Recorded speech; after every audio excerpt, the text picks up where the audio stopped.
చేసుకున్న వాళ్ళు, దేవుడు ఉన్నాడని అతిశయించే వాళ్ళు, దేవుడిని ఆధారంగా చేసుకున్న వాళ్ళకి దేవుడు ఎప్పుడు తోడే ఉంటాడు. దేవునికి స్తోత్రం కలుగును గాక.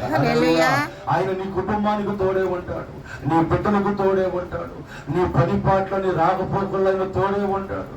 ప్రియమైన దేవుని బిడ్డల కండ్లు తొలగిపోవచ్చు, తనము తొలగిపోవచ్చు, వయస్సు తొలగిపోవచ్చు, ఆరోగ్యం క్షీణించిపోవచ్చు, కానీ దేవుడు మాత్రం మనకి ఎప్పుడు శాశ్వతంగా ఉంటాడు. చెప్పలు కొట్టున్నారు సరే. హల్లెలూయా.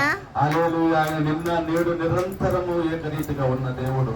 ఆయన మన పితరుల దేవుడు, మన తాతల దేవుడు, మన తండ్రుల దేవుడు, మనకి దేవుడే ఉన్నాడు. ఆయన ఎప్పుడు ఒకే రీతిగా ఉంటాడు. అందుకని మన అతిశయము దేవుడే.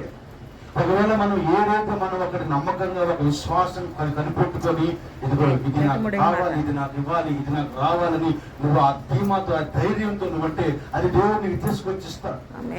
హల్లెలూయా.